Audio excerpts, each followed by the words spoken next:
Welcome. Subscribe to AS Foundation, India's leading academy for CA course, and hit the bell icon to get the latest updates. Thank you.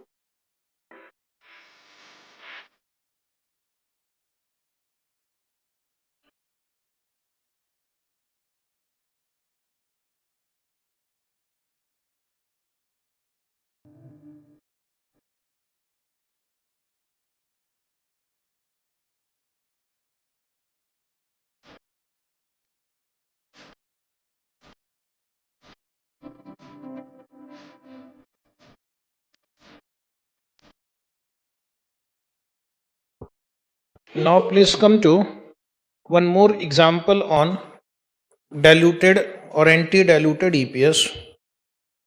This is an example on convertible debenture. Convertible debenture can be dilutive or can be anti-dilutive. Depends on many factors like conversion ratio, rate of interest, tax rate, etc. So now we'll take one example on how to calculate diluted EPS for convertible debenture. So write down some lines there. Answer will also be written in the table only. There are two columns, situation 1 and 2.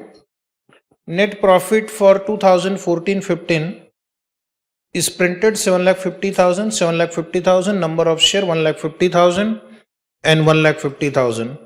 Basic EPS calculate. Basic EPS 7,50,000 upon 1,50,000. 5. This is we have calculated. Then you write down one detail, number of 10% convertible debenture of rupees 100 each. 10,000, 10,000. This data write down. So which means you have to pay interest on 10% of 100 into 10,000. Then you write down next line, conversion ratio 3:2, or you can write 3 equity share for every 2 debenture. 3:2, or you want to write fully, 3 equity share for every 2 debenture, 1 equity share for every 2 debenture, 1 equity share for every 2 debenture. Then number of equity shares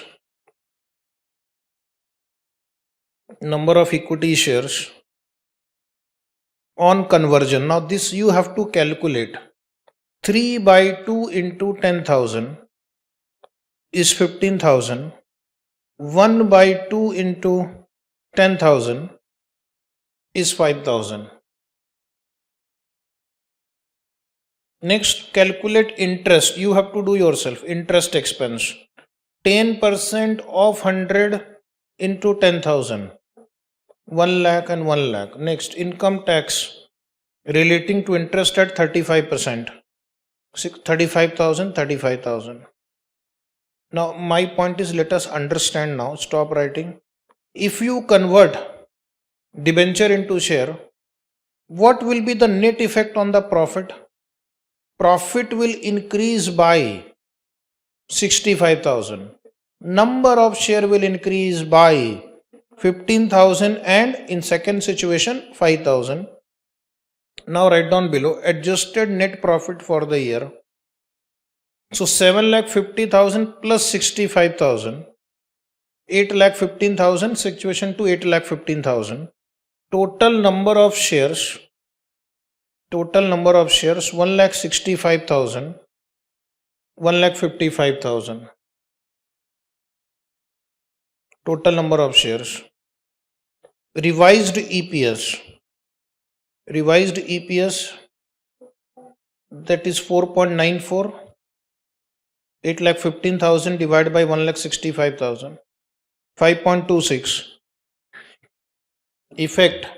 First one is dilutive in nature.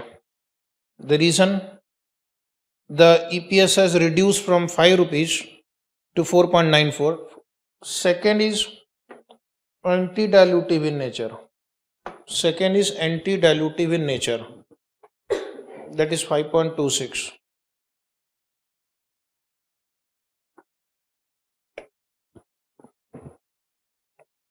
Okay.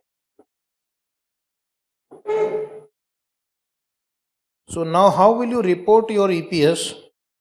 Basic EPS you will report 5 and 5. Diluted EPS only in first situation 4.94. Anti-dilutive EPS will not be disclosed.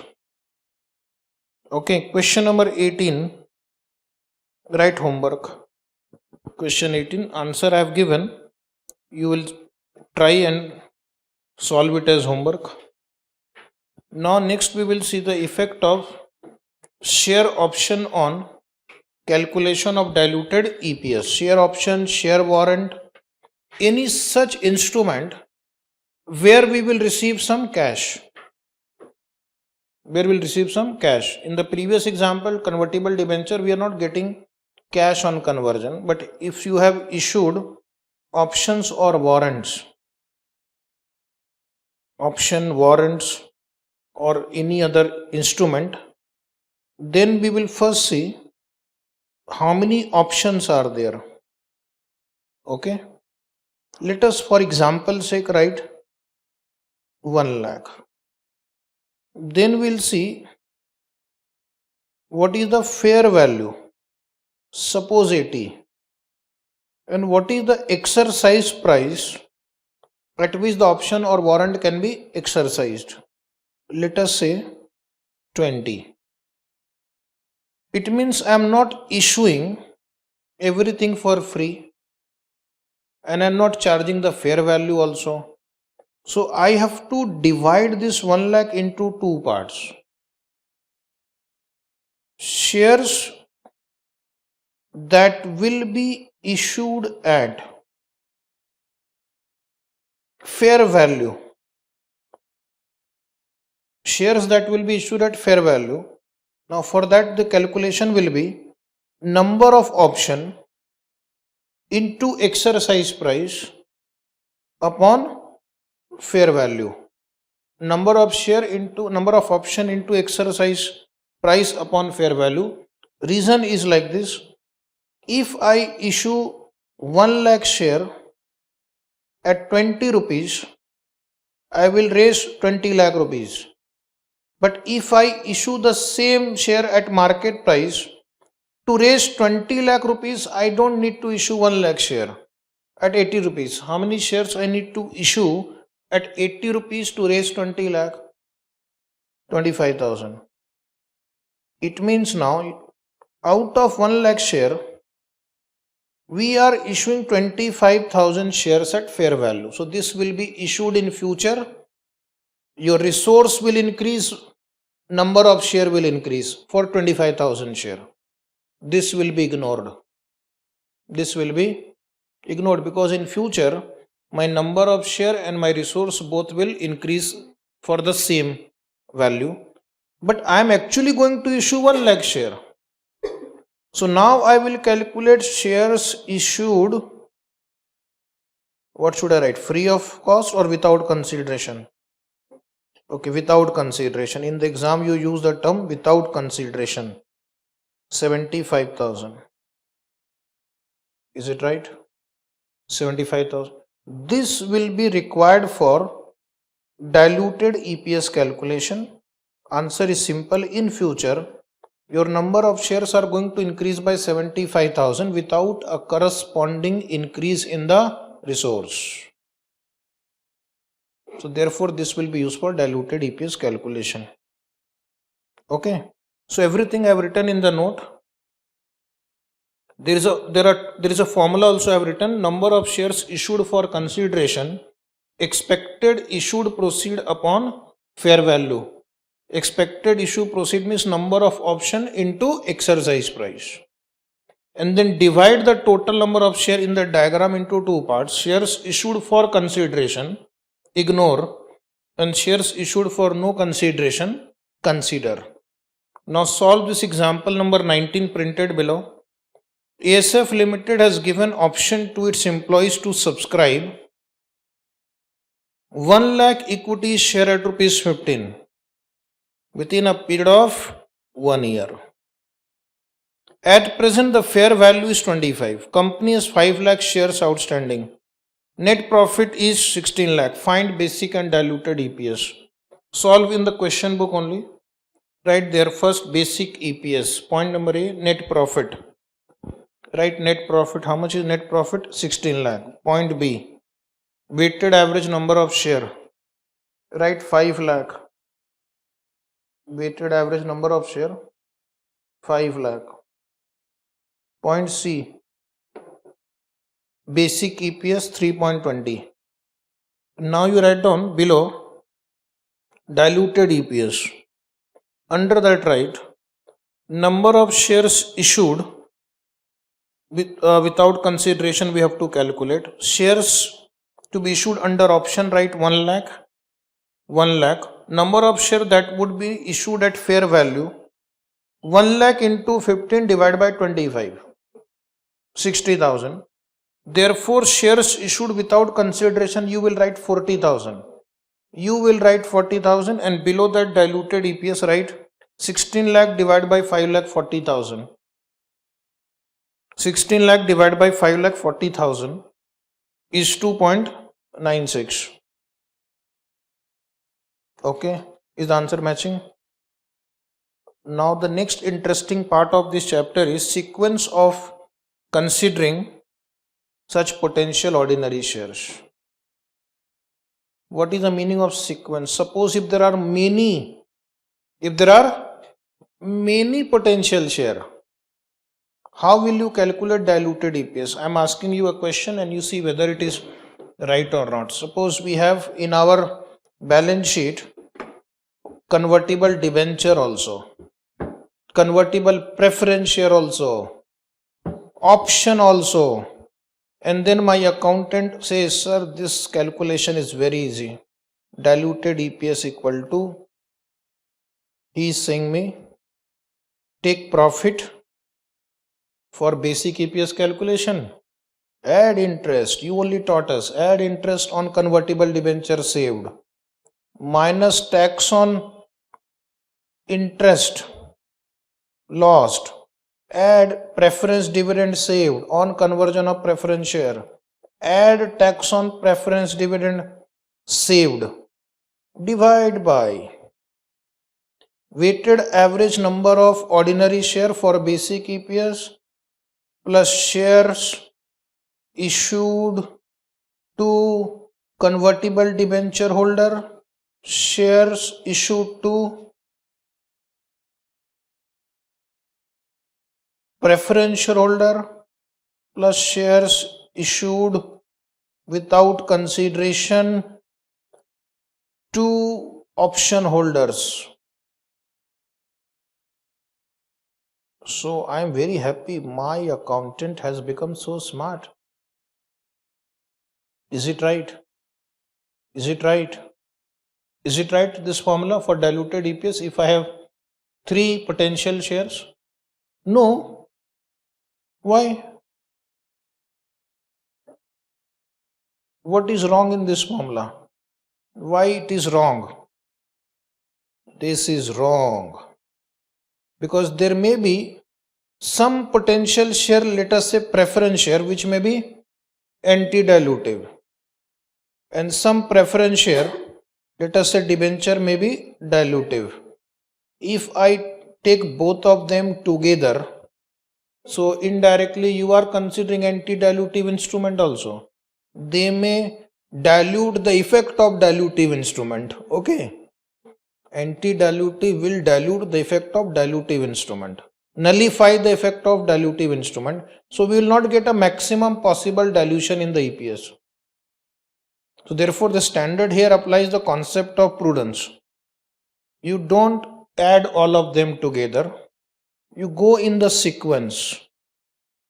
Start from most dilutive and then go towards the least dilutive. Take one instrument at a time.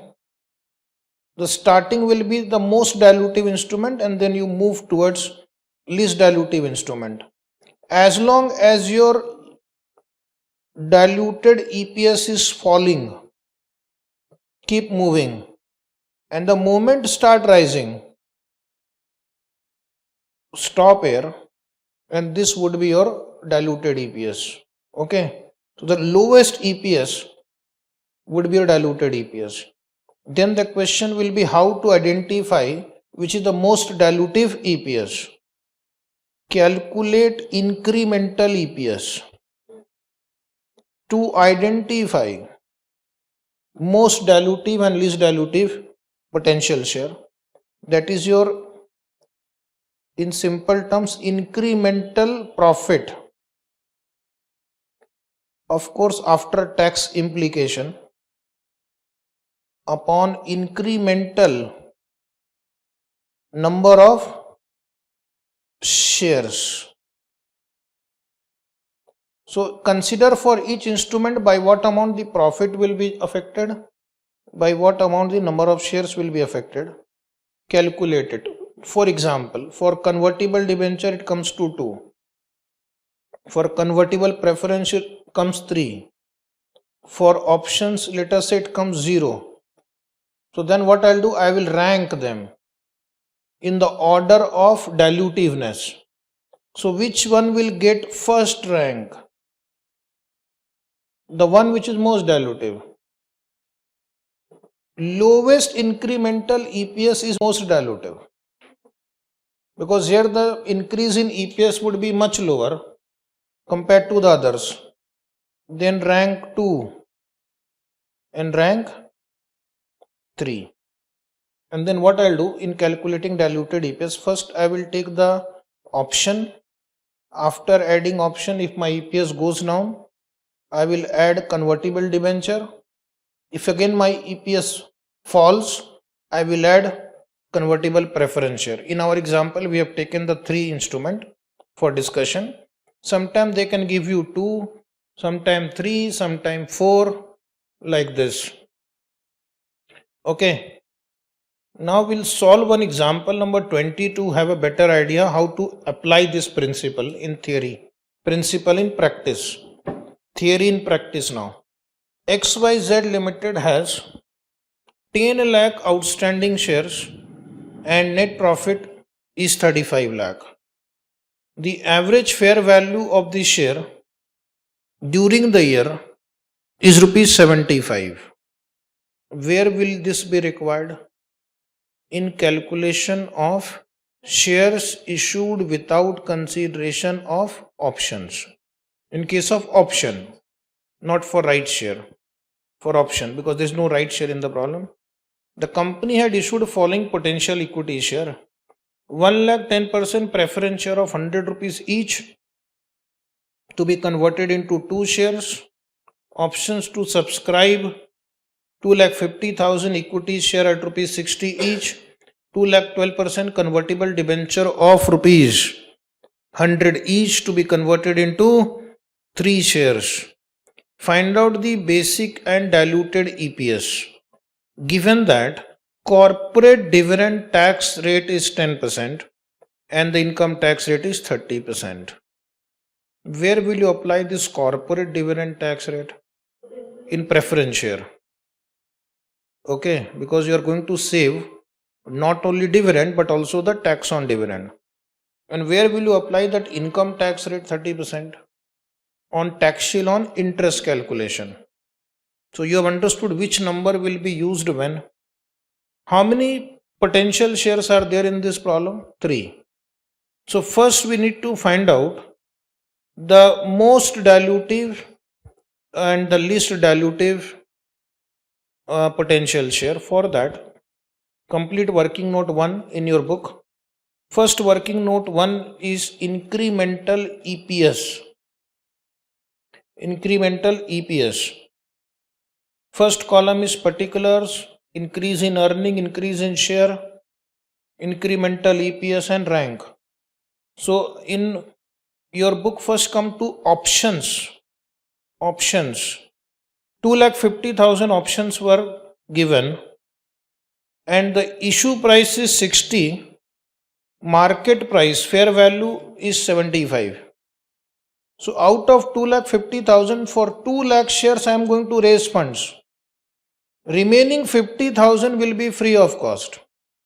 So in front of option, second line in your notes, If nothing is given, increase in earning is 0. Increase in number of shares 50,000. 0 divided by 50,000, increase in EPS 0. Ranking we will write later. Now dear student, write 10% preference share. First line, 1 lakh into 100 into 10% and plus 10 lakh into 10%. So that will help me to save 11 lakh rupees.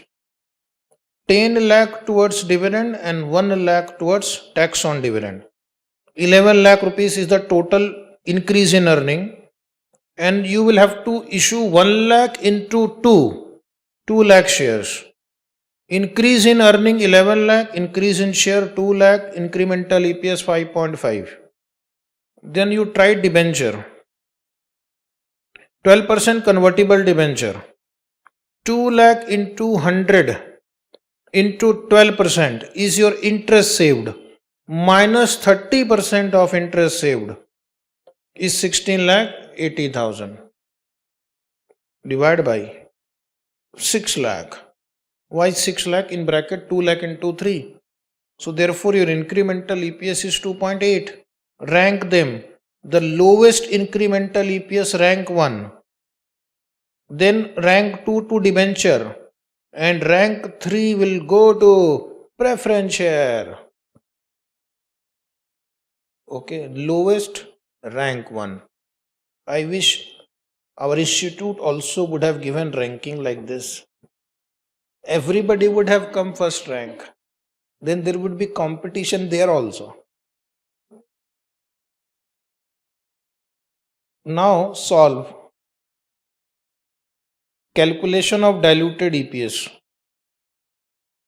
Always start with basic EPS calculation, okay? So first you write down net profit as reported 35 lakh. Number of equity share 10 lakh. So basic EPS 3.5. Add which instrument will add first? Option. What is the effect on profit? 0. Effect on number of share? Keep previous working note in front of you. So you don't have to do any calculation now. 50,000. Draw one line, take the total after option 35 lakh, 10 lakh, 50,000. In that blank line. And then you tell me EPS. EPS is 3.33. Remark column. Dilutive. Dilutive. Because your EPS has gone down. Then you add 12% convertible debenture. Add 12% convertible debenture. 16 lakh 80,000. 16 lakh 80,000.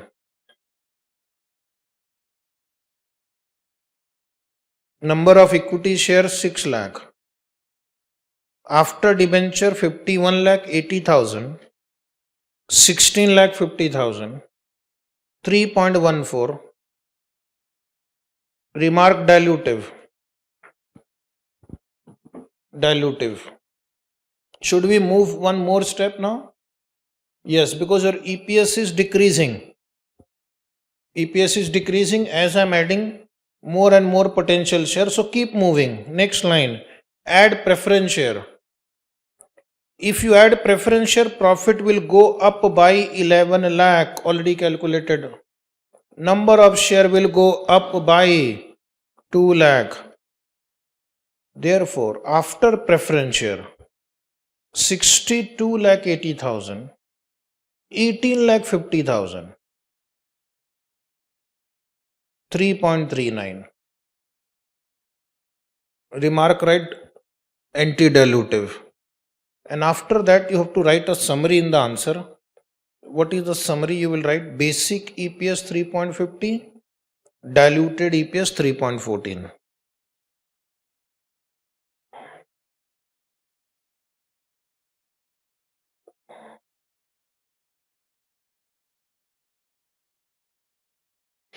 Now we'll come to contingently issuable share. Some time back you have seen contingently issuable share in the calculation of basic. If the condition gets satisfied, then it will be included in basic EPS calculation. But if the conditions are not satisfied, then it will be included in the computation of diluted EPS. So contingently issuable shares are considered for inclusion in the computation of diluted EPS if the conditions attached to it are not satisfied. Okay. The number of diluted share is calculated based on the assumption that the end of the reporting period is the end of the period for which such condition is to be satisfied. So for the purpose of calculating the number of share, you see the situation at the end of the current reporting period and assume this is the end of the period when such condition has to be satisfied. Like we do in case of ESOP, we see how many employees are there at the end of the year, and based on that we calculate the diluted EPS. So here also, for contingently issuable share, at the end of this year you see what is the number of share that might be issued, assuming this is the end of the period when contingency has to be satisfied. Then condition that existed at the end of the reporting period should be treated as conditions that existed at the end of the existed on the date the conditions are required to be fulfilled under the terms of the issue. So for calculating number of share, condition at the end of reporting period is deemed to be the condition that will exist when the conditions are required to be fulfilled. So sometime, for example, the company says that we will issue you share if 50 branches are opened up.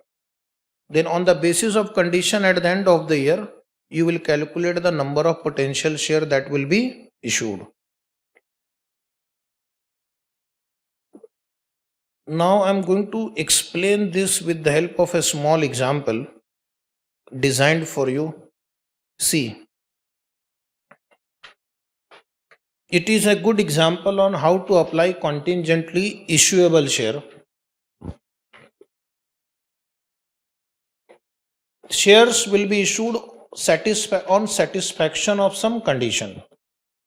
When it will be included in diluted EPS and when it will be included in basic EPS calculation. Question number, is the number not given?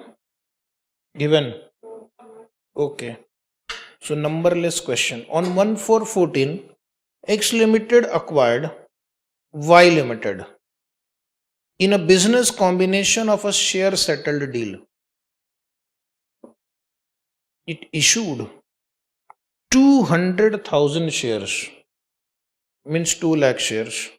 Now this is the actual share issued in business combination. This is not contingent consideration or contingently issuable share. So this I will compute or consider in the calculation of basic EPS right from 1/4/2014. Okay. On the date of business combination, works of certain retail outlets were pending. Retail outlet means branches, retail offices. It was agreed to issue additional share. Now this is contingently issuable share. Once these retail outlets are ready, retail outlets were opened on 1/10/15. 1/10/15 means it will go to next financial year, yes or no? My first financial year will end on 31st March 15. So on 31st March 15, the shares will be treated as contingently issuable share. Until 1/10/15, it will be treated as contingently issuable share. Assume, for example, that any additional share issue arising out of agreement shall be made on the 1st April next year. Issue of share can be made at a later date, but first next year. Relevant details rupees in 1000. Then these are PAT. This is number of share outstanding. Shares issued in business combination 200 year, and contingently issuable share is 100 here. Find the basic and diluted EPS for X Limited on 31, 3, 14, 15 and 16. As far as 14 is concerned, you just have to take 1200 divided by 1000, because all these events which have been mentioned in this paragraph is applicable for second year over here and this year. So in the first year we'll just take 1200 by 1000. Second year I will take 2000 and I will add this 2 also for basic EPS calculation. 1000 share already there, 1200 shares issued in business combination. And this 100 will not be included in basic EPS calculation, but it will be included in diluted EPS calculation. And then in this year, this 2250 profit, 1200 shares I will take, the same 200 will be added here also. Do not ask why we have not written in this column. This is the same thing. And in this year 110-15, the contingency got resolved. So we will have to apply 6-month weightage for diluted EPS and 6-month weightage for basic EPS. That is the answer for such situations when it is based on some conditions.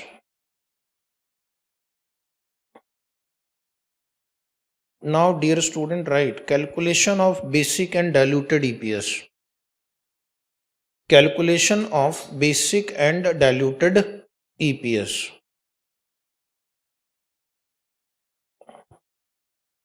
Calculation of basic and diluted EPS. Right hand side 3 columns. 31st March 16. 31st March 15.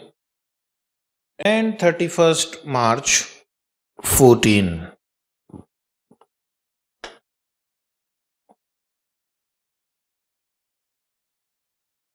Then you write down first point number A. Point number A. PAT. PAT. PAT. Profit after tax rupees in 1000. According to question copy 2250, 2000 and 1200.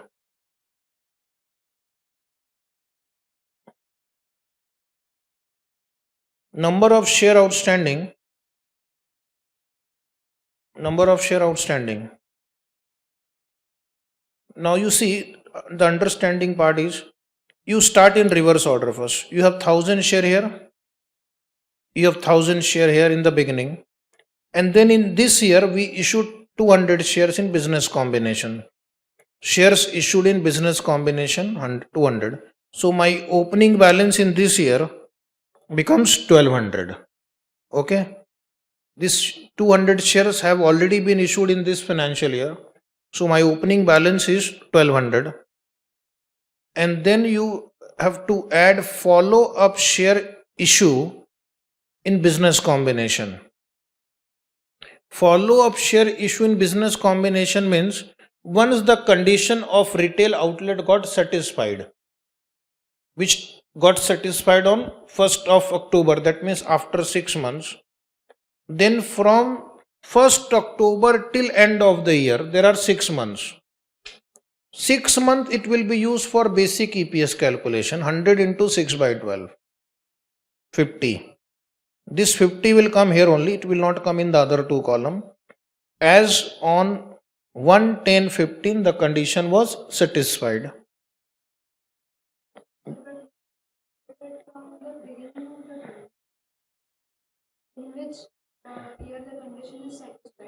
That is for the profit. Here the condition is the opening of retail outlets. So that earlier problem that we have solved. But that is for situations like profit figure, because that profit is earned throughout the year. Here the retail outlet will be completed on a given date. So this will be applicable for from the date of completion of retail outlet. That problem was if the profit is earned for the year. That example that we have solved below that.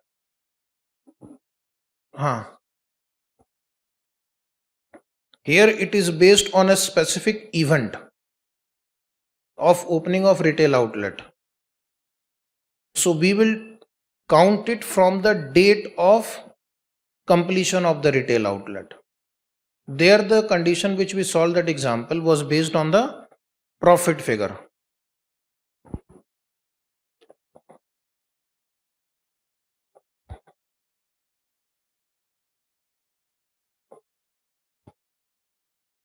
Follow-up share issue in business combination.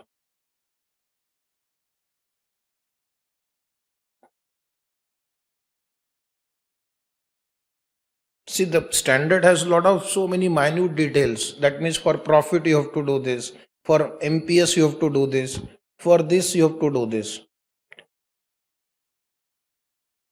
So depending upon the type of condition also my answers would change. So that problem was based on profit target. This problem is based on retail.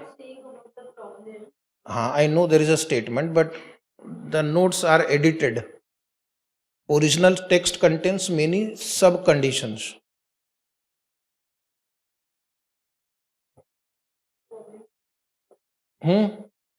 Problem?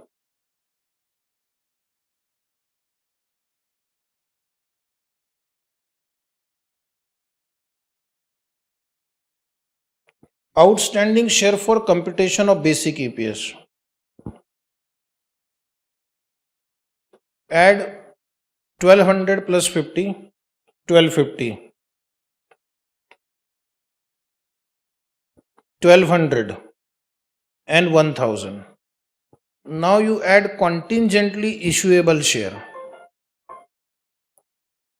First year that is 14 nothing 0.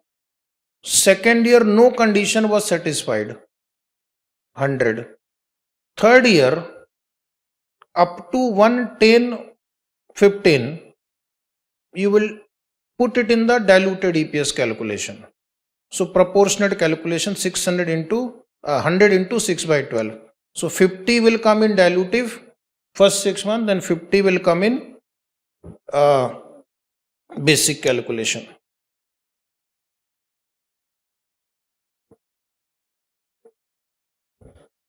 Now write down total 1300, 1300, 1000. Next line earning per share. Under that basic EPS. Basic EPS will be in the first column profit 2250 divided by 1250. Check 1.80. 2000 divided by 1200. 1.67. 1200 divided by 1000. 1.20.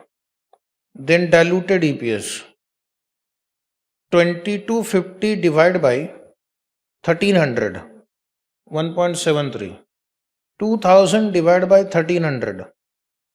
1.54. 1200 divided by 1000 is 1.20.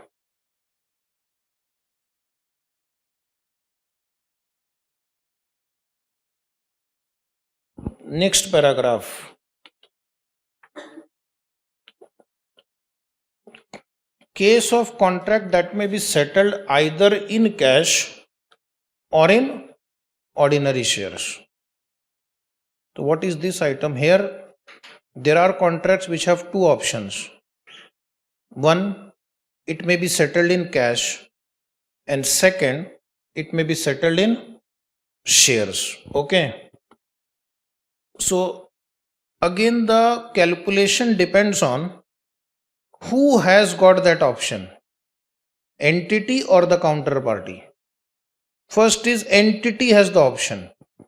Entity may decide that it may be either settling in cash or ordinary share.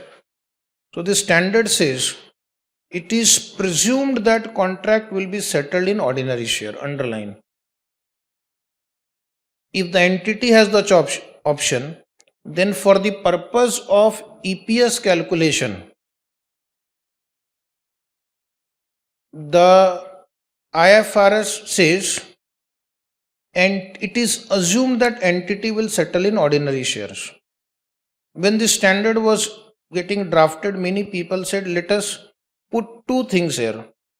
Like we have done in one earlier chapter, IFRS 2, entity will see whether it will settle in cash or equity share. But then finally, after a lot of comment, the standard body has decided that no, for EPS calculation, we will assume only one thing. And what is that one thing? The entity will settle in ordinary shares, and the resulting potential equity share shall be included in diluted EPS if dilutive.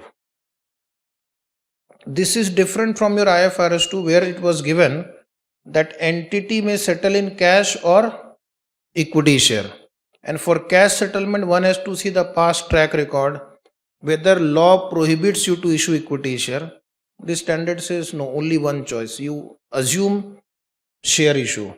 But in case the option is with the counterparty, then what you do, you will choose that option which is more dilutive. So while doing the calculation, you check whether cash option will give more dilutive or share option will give more dilutive answer, and that option will be considered if the option is with the counterparty. So that will get maximum dilution. Next is, this standard has made a little more complication by adding call and put option also as dilutive and anti-dilutive instrument. Some prior knowledge of put and call is required. Do you know that? What is put option? Right to sell, but not the obligation to sell. What is call option? Right to buy, but not the obligation to buy. There are two parties in options. Who are these two parties? Option holder, option writer. So who has the right but not the obligation? Right. And who has the obligation to perform? Writer. The entity can be holder also, and the entity can be writer also on your own ordinary shares. Is it right? When the entity is the holder, when will the entity exercise the option? When it is favorable. Either call or put. When it is favorable.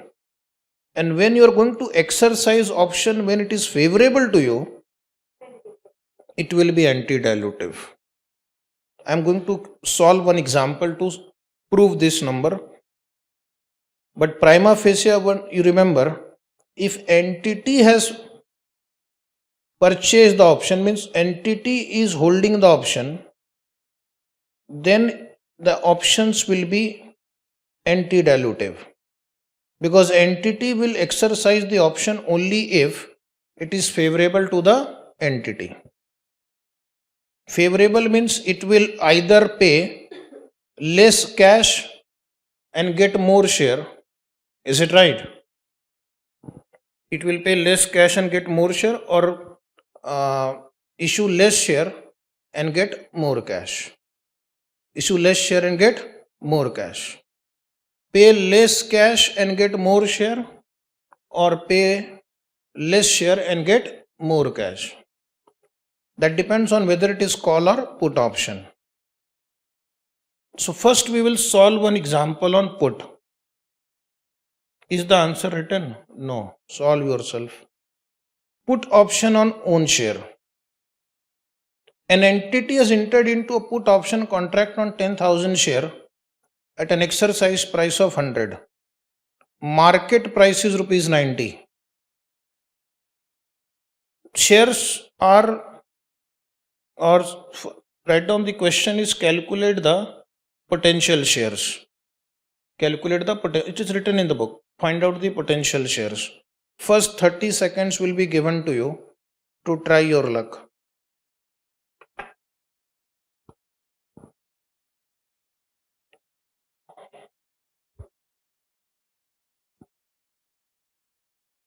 Just to revise, put option will be exercised when market price is less than exercise price. Put option is exercised when market price is less than exercise price. In this question, market price is below exercise price. Market price is 90, exercise price is 100. Put option means right to sell. Okay, so will you sell your 100?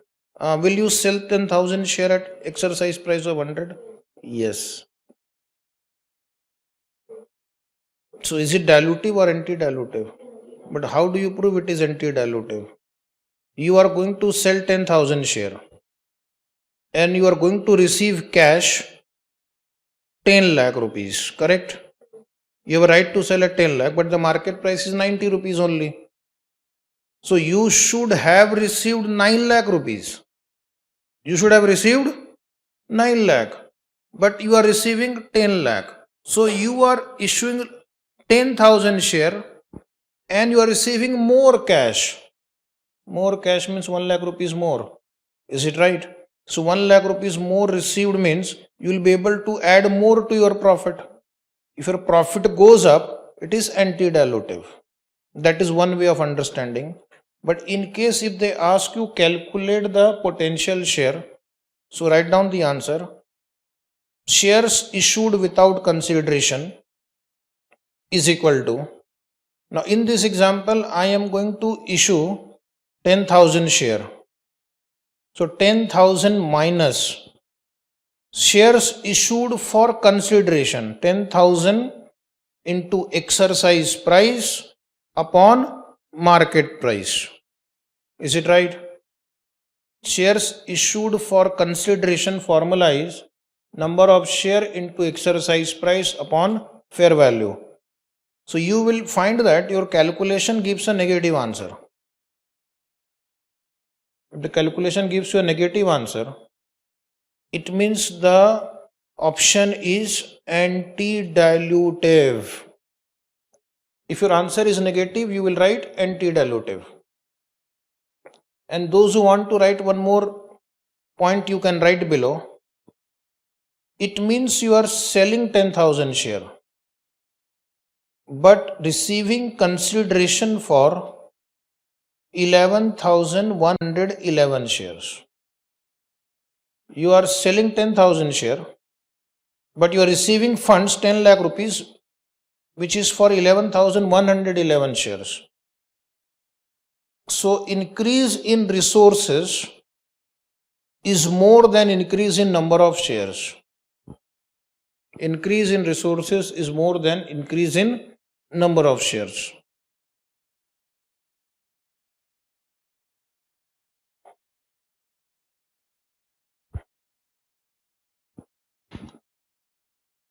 Increase in resources means profit will also increase.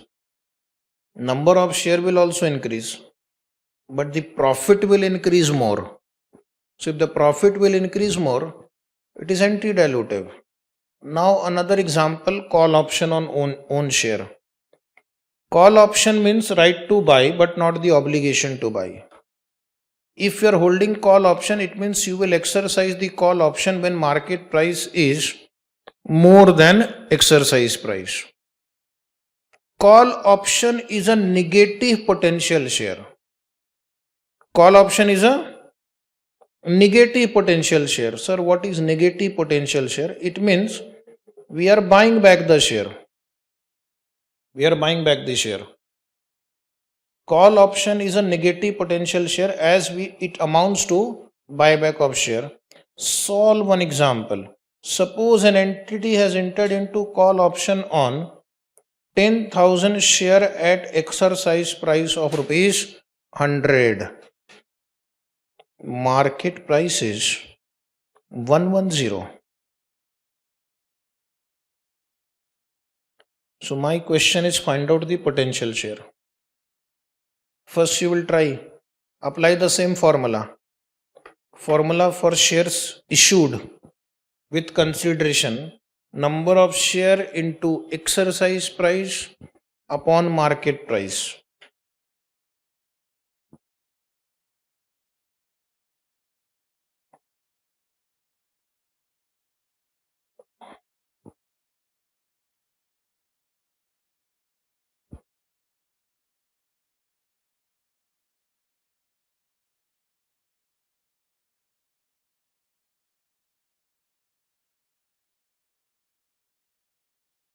Answer positive or negative?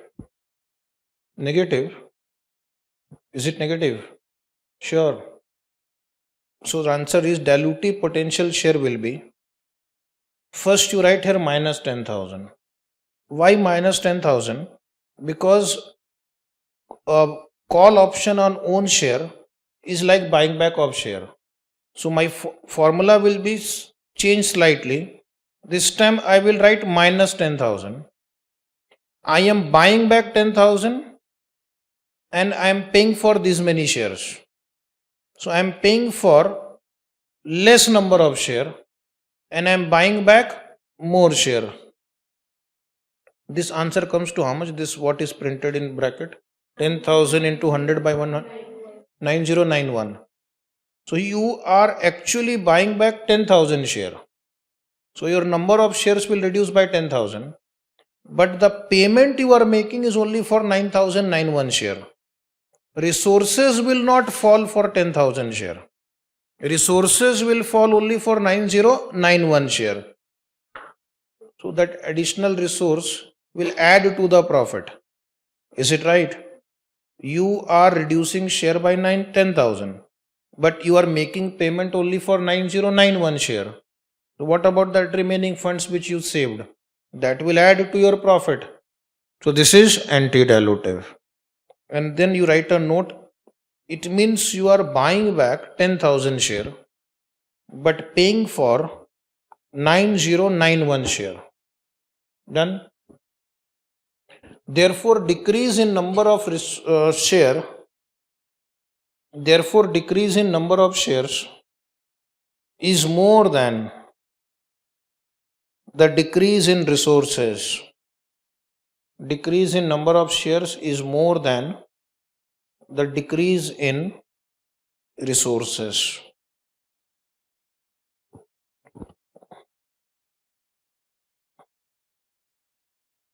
Now we'll take a reverse example. Return put option.